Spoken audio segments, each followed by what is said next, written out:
This is the home my grandmother lived in when I was growing up. She told me a family story when I was a child. Her grandfather returned unexpectedly to Keokuk, Iowa after a business trip down south. When he got home, his wife wasn't there. The family story is that she was in the basement of a hotel taking care of wounded Confederate soldiers along with several other ladies, and they'd all sworn an oath of secrecy. She wouldn't tell him where she had been, and he became jealous and shot her dead. A rich relative, John D. Rockefeller, got him off. He moved to Chicago, abandoned his Iowa children, and started a new family. That's all I knew when I started researching this story. This is what I found out. My grandmother's grandfather was Edward Henry Rockefeller. Edward was born on May 4th, 1833 in Claremont, New York. In 1850, Edward lived with his family in Penfield, New York, and was employed as a boatman on the Erie Canal. My grandmother's grandmother was Eunice Dang Hoskinson.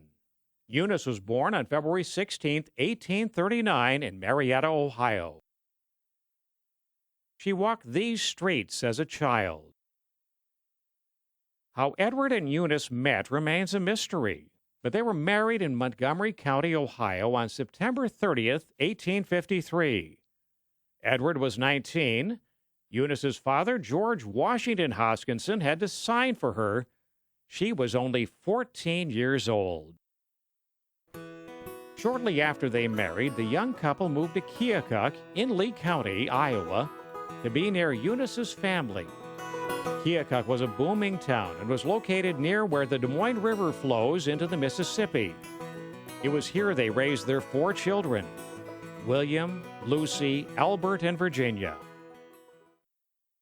In August of 1857, Edward and 3 other men were charged with assault with intent to do great bodily injury.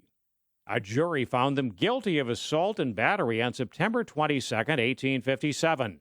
The judge was Thomas W. Claggett. 4 men charged with assault.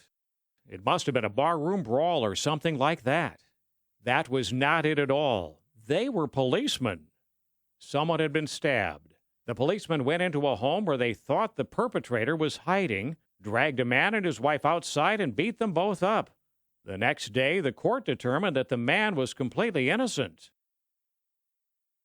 All 4 policemen were sentenced to the Lee County Jail in Fort Madison, Iowa. However, they were all pardoned by the Iowa governor, James Grimes. In 1859, Edward and his family lived in this alley in downtown Keokuk. Edward and his family lived in the city jail where he looked after the prisoners. In 1860, Edward was elected the city marshal, the chief of police. Apparently, going to jail for police brutality was not a bar to being chief of police on the Iowa frontier. On October 11, 1862, Edward single-handedly captured the notorious counterfeiter Charles Sortwell. On another occasion, he chased a fugitive across the frozen Mississippi River and brought him back to Keokuk before he could escape to Illinois. Edward was a Republican member of the Union Party. In 1863, his party nominated someone else to run for marshal on their ticket. Edward, nevertheless, ran as an independent. He came in last. After his defeat, Edward headed down south with Keokuk resident Henry C. Landis. By leaving Lee County, he escaped the draft. Edward and Landis sold goods to Union soldiers. They were attached to Bissell's Engineers and the 25th Missouri Volunteer Infantry. Edward left town without making provisions for the support of his wife and children. William was 9, Lucy 6, Albert 4, and Virginia was 3 years old. Eunice was 24. The common practice for an abandoned woman like Eunice was to move in with a male relative. In fact, Iowa law provided for the county to tax a financially capable parent if they did not take in destitute children, including adult children. Even though Eunice's father lived but a day's horse ride away in West Point, Iowa, she and the children remained in Keokuk. Eunice might have supported her family by becoming a wage earner. Most wage-earning women in the 1860s were domestic servants. However, mothers with small children were unlikely to obtain this type of work. Women also found work by taking in sewing and laundry.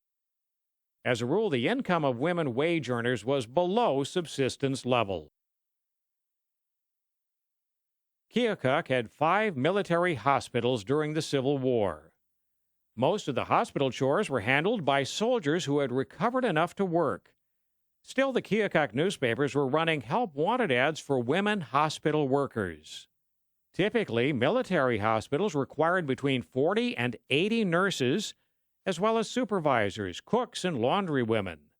However, cooks and laundrywomen also assisted with nursing duties. Regardless of skills, the supervisory and nursing jobs went to upper and middle class ladies, and the rest of the jobs went to working class women. An official government report stated that 87 women obtained paid work at the Keokuk Hospital complex, though the surgeon who compiled these records admitted that these numbers were too low. Working at a hospital would have been ideal for Eunice. Union hospitals were known to have hired abandoned women. They sometimes allowed mothers to bring their children to work with them. There were reports of this occurring in Keokuk. Cooks and laundrywomen generally made $10 a month. Women working as nurses were paid about $12 a month, plus a food ration and other accommodations. Men were paid twice as much as women and received better benefits. Another way a woman could make a living was in prostitution. Prostitution flourished near Army camps during the Civil War. In 1864, Keokuk had between 40 and 50 bordellos. Many of Keokuk's bordellos were on 3rd Street between Main and Johnson, the current site of a shopping mall. Nearly 3/4 of the women who engaged in prostitution did so because they had been spoiled by being seduced or violated, because of ill treatment at home, or because of destitution. Many bordello inmates claimed to be the destitute wives of soldiers. In the 1860s, however, a woman did not have to engage in sexual acts for pay to tarnish her moral reputation. Working outside the home, including in hospitals, traveling unescorted, or living in an iffy neighborhood could result in a woman being labeled a prostitute. The Keokuk newspapers frequently reported arrests for prostitution or for running a house of ill fame. Eunice's name was not among them or in the court records. Regardless of the social obstacles, the war forced many women to take on work traditionally reserved for men. Their experiences sowed the seeds for the later-to-come women's suffrage and equal rights movements. When the 25th Missouri Infantry were reassigned to combat duty on May 10, 1864, Edward and Henry Landis returned to Keokuk. They arrived home on May 12, 1864. Edward wanted the marriage to pick up where they had left off. An argument followed. Eunice went to the Ivins house, a hotel near the riverfront. Eunice told the hotel manager that she and her husband had just gotten into a fight and that she needed a room for a few days until things settled down. She paid him $5 and was given room 21 on the 2nd floor. A few hours later, around 5 p.m., Edward showed up at the hotel. The manager said that he appeared to be cool in his manner and did appear to be intoxicated. Edward demanded to know where his wife was, and the manager gave him Eunice's room number. Edward went into Eunice's room, found her sewing, and swore an oath that it would be the last dress she ever made. Eunice ran from the room screaming for help. She tripped and fell to the floor. Edward shot her and then ran from the hotel screaming, "I shot her! Arrest me!" He returned later and whispered something in her ear. Was it a message of remorse or a curse? We may never know. Edward was arrested the next morning and was charged with assault with intent to do great bodily injury. Edward was released on a bond of $500. The co-signers were Henry C. Landis, his partner down south, and a Keokuk shoemaker named Robert B. Harris. By 1863, Judge Claggett had left the bench and was running the Keokuk newspaper called the Constitution Daily. The paper reported on the shooting over the next several days. An unfortunate affair. Yesterday afternoon, Mr. E. Rockefeller, who has just returned from the South, got into altercation with his wife in relation to some domestic matters, and finally became very much angered, drew a pistol, and shot her. We understand that her wound is of a serious nature and may even prove fatal. Mr. Rockefeller, who shot his wife on Thursday, had an examination yesterday morning before Squire Leach and was held to bail in the sum of $500. We don't know anything about the merits of this particular case or what amount of provocation Mr. R. may have suffered, but one thing is certain. There is no possible circumstances under which a man can have any excuse whatever for shooting a woman. We understand that Mr. and Mrs. Rockefeller have had reconciliation, and Mrs. R. was removed from the hotel to her home yesterday evening. Mrs. R. is said to be out of danger and doing well. Dead. Mrs. Rockefeller, who was shot by her husband in this city a few days since, we regret to learn, died yesterday evening from the effects of her wound. Eunice Rockefeller was 25 years old. No one knows where Eunice was laid to rest. However, Edward's friend, Deputy Marshal H.D. Bartlett, helped bury Eunice, so she was most likely interred by the city of Keokuk in an unmarked pauper's grave in Keokuk's Oakland Cemetery. Shortly after she died, Dr. David L. McGugan examined her body. He reported that the ball entered from behind and passed forward, I think in the left hip. It was what we call in surgery a gunshot wound. The ball could not be found. It had evidently passed into the cavity of the abdomen. The wound was of such a character to prove fatal. Deputy Marshal H.D. Bartlett filed a complaint charging Edward with murder on Monday, May 16, 1864, Little Virginia's 4th birthday. Lee County Sheriff Anderson arrested Edward on Tuesday. This time he remained in jail. The Daily Constitution complained about the city officials' slowness in arresting Edward. We don't know anything that has occurred in our city for many years that has given cause to such a general expression of disapprobation as the conduct of our city officers in relation to the murder of Mrs. Rockefeller by her husband.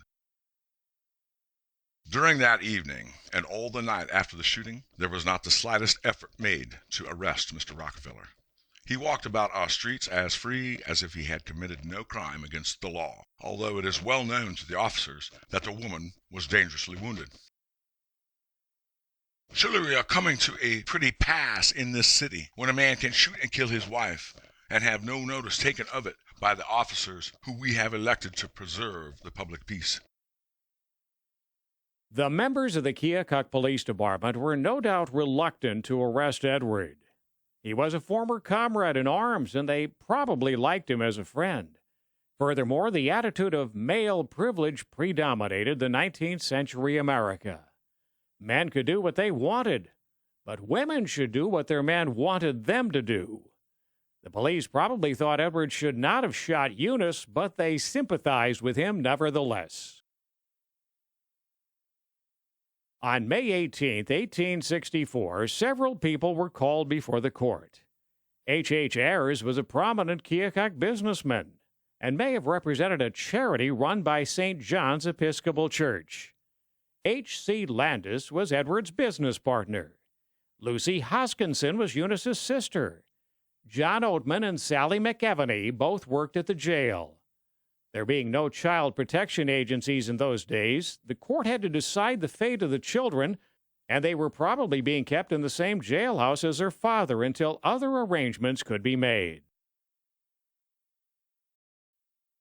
The family's story is that Eunice had been in the basement of a hotel taking care of wounded Confederate soldiers along with several other ladies, and that they had all sworn an oath of secrecy concerning their activities. Keokuk was a primary rendezvous and embarkation point for Union soldiers going off to fight the Civil War. There were several Union camps in Keokuk. Some 80,000 soldiers passed through Keokuk during the war. Keokuk was also an ideal location for a Union hospital complex. The College of Physicians and Surgeons, the forerunner of the University of Iowa Medical School in Iowa City, was situated in Keokuk. Besides the college, Keokuk had 4 other Union hospitals. Rice Hall, a hardware store. The Estes House, a hotel.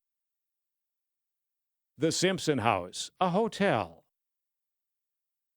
And the Layton House, also a hotel. Keokuk was one of the largest military medical complexes in the United States. Over 10,000 soldiers were treated in Keokuk over the course of the war. Furthermore, Keokuk Civil War historians found several instances where wounded Confederate soldiers walked away from the Keokuk hospitals and concluded that it is likely they were moved to the basements for security reasons. The National Museum of Civil War Medicine in Frederick, Maryland, knew of no reason why Keokuk women would have kept it secret that they were taking care of Confederate prisoners. Both sides treated the medical needs of the enemy. There were reasons, though, to be cautious in Keokuk at the time. Iowa and Illinois were solidly in the Union, but Missouri was a slave state. The sentiments of its citizens were divided between the North and South. There was a great deal of guerrilla warfare in Missouri, and rebel raiders frequently made their way into surrounding states. On August 5, 1861, 400 better trained and equipped Union Home Guard defeated 1,500 pro-Southern State Guard at the Battle of Athens in Missouri, only 23 miles from Keokuk. The battle caused a general panic in the area, and the citizens of Keokuk were concerned for their safety. As a consequence of the Battle of Athens, General Order No. 2 was issued to the Keokuk Home Guard, instructing them to spy on their neighbors and report signs of disloyalty. Another example of the unrest occurred on February 19, 1863. A mob of soldiers believed that the Constitution newspaper was not as loyal to the Union as it ought to have been. They smashed its printing press and threw much of its equipment into the river. The Constitution was out of circulation for 7 months. In addition to all of this, one Southern sympathizer was nearly lynched in Keokuk. So it would have been prudent in Keokuk to keep it a secret if you were providing nursing services to wounded Confederates, even if Union officials sanctioned those services. The evidence is inconclusive whether or not Eunice worked in a Keokuk Civil War hospital. However, the relevant elements of the family story are consistent with the historical circumstances in Keokuk at the time. On September 13, 1864, Edward appeared in district court in Keokuk and was formally charged with murder in the first degree, a hanging offense. He was granted a change of venue to Fort Madison, Iowa. Trial was set for the December session. The district attorney was Joshua Tracy. Tracy was from nearby Burlington, Iowa. Edward's attorney was Robert H. Gilmore from Keokuk. Gilmore was at one time associated with the law office of Rankin and Miller, the most prominent Iowa law firm of the day. It was said of him, "In a scientific sense, he was one of the best lawyers I have ever known. He had a natural legal mind that grasped and sifted analytically the subject that came before it. He was astute and far-seeing in both perception and judgment." Edward was taken from the Lee County Jail to the Fort Madison Courthouse on December 7, 1864. The judge was Francis Springer of Columbus City in Louisa County, Iowa. In addition to R.H. Gilmore, Edward was also represented by Keokuk attorney Daniel Fry Miller. It was said of Miller, In his day, Daniel F. Miller was a great criminal lawyer, at a time when the criminal lawyer was the hero of the bar. It is reported that he was counsel in 45 murder trials and won all but 2. Edward had been in jail for 7 months, and his attorneys no doubt were very expensive. Where did he get the money for 2 such prominent attorneys? Edward appeared in the Fort Madison District Courtroom. He was formally read the charge. The witnesses were subpoenaed and present. The jury was selected and impaneled. The trial was ready to proceed. However, Edward withdrew his not guilty plea and confessed to the elements of manslaughter, a considerably less serious offense. The district attorney, Joshua Tracy, did not offer any testimony or resistance to Edward's confession, and Judge Springer instructed the jury to find Edward guilty of manslaughter. Robert Glazer, a retired assistant Iowa Attorney General, studied the Iowa laws that were in effect in 1864, the eyewitness accounts of the crime, and other court documents.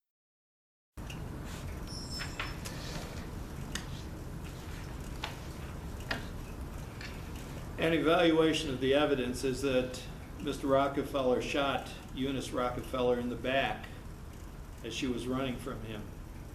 He admitted shooting her. There is an eyewitness who observed the shooting as Eunice ran. The defendant armed himself, shot his wife in the back as she ran away. This clearly shows willfulness, deliberation, as well as malice aforethought. In applying the code section of the time to the evidence set forth in the minutes of the grand jury, it would seem that all of the elements of first-degree murder had been met. Evaluating this evidence with the law, it would be my opinion there was sufficient evidence to convict the defendant of first-degree murder. On December 14, 1864, Edward was sentenced to 7 years at hard labor at the Iowa State Penitentiary in Fort Madison, Iowa. Joshua Tracy was a tough prosecutor and a respected man. It was reported of him that he was an able prosecutor and saw to the criminals he convicted with good round terms in the penitentiary. He could be aloof and unbending. He was prompt and decisive. It appears, however, that something unsettled him before the trial began. He may have acted as he did to avoid a scandal. Edward's attorneys accused Eunice of having been a prostitute. Any good defense attorney would have told the prosecutor that if the case went to trial, he would have to bring up the prostitution issue and names would have to be named. Tracy would have been under a great deal of pressure to protect the reputations of the good men of Keokuk. Thomas W. Claggett, the editor of the Daily Constitution, was so outraged by this plea bargain that he wrote several editorials denouncing it. From all the facts we have been able to learn, Rockefeller is guilty of one of the most heartless murders that has ever been committed in this state. And if he gets off with anything less than hanging, the law will be cheated out of its due. It is alleged that he had great provocation for killing his wife. What was that great provocation? He charged her with infidelity. This may have been true, but what right had he to complain, even if she was? Was he not been notoriously guilty himself of the same crime constantly and habitually? There is a mystery about the proceedings in this case which has caused the utmost surprise and indignation in this city, where the facts are all well known. On December 14, 1864, Warden E.A. Layton received Edward Rockefeller here at the Iowa State Penitentiary. He was prisoner number 521, was 31 years of age on his admission. His civil condition was widower. His complexion was fair. His mental culture was common, and his habits were temperate. Edward was released from the penitentiary on March 8, 1866, after having served 14 months and 22 days on a 7-year sentence. Governor William M. Stone pardoned him. Edward's attorney, Robert Gilmore, had sent 2 letters to the governor requesting a pardon. He told the governor, "The crime was committed in frenzy upon learning that while he was gone, his wife became a prostitute, an abandoned and destitute woman, a notoriously abandoned strumpet. That he had 4 children in the care of strangers, and their well-being worried him a great deal. That he felt disgraced by his imprisonment. That he had done well in prison. That he would go insane or become idiotic if not released soon." One of the letters included a petition with 83 names on it, including the mayor of Keokuk and all of the city council members. The family story is that John D. Rockefeller helped Edward get off. Edward and John D. were third cousins once removed. By today's customs, they would have been too distantly related to have known each other. However, Edward and John D.'s families lived near each other in New York for nearly 78 years. Furthermore, it is known that John D.'s younger brother Frank visited Edward in Keokuk in 1860, so it's likely that the 2 families not only knew each other, but were close. John D. Rockefeller made his fortune with Standard Oil. He did so at a time before graduated income taxes. Furthermore, governments did little to regulate business practices that we now consider unfair, like restraint of trade and monopolies. In today's money, he would be the richest man in the world. However, in 1864, he was not yet that rich. Nevertheless, he did own one of the largest oil refineries in the world and was quickly monopolizing the oil market. He was a wealthy man at the time. It remains unknown whether or not John D. Rockefeller actually helped Edward, as told in the family story. However, someone had to pay for Edward's expensive attorneys, and John D. is the most likely candidate under the known circumstances. After his release from prison, as in the family story, Edward abandoned his Iowa children and moved to Chicago. He married Ellen Ryland on June 6, 1866, 3 months after his release. They proceeded to have 12 children. Ellen Ryland was born in Canada about 1847 to Irish parents. She lived in the Keokuk area from about 1852 until at least 1860. The family story, heard by one of Edward and Ellen's descendants, is that Edward murdered Eunice in order to marry Ellen.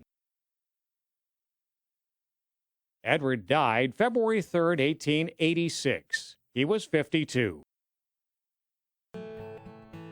After his mother's death, Albert Rockefeller was turned over to the Elizabeth Pomeroy family in Hancock County, Illinois, just across the Mississippi River from Keokuk.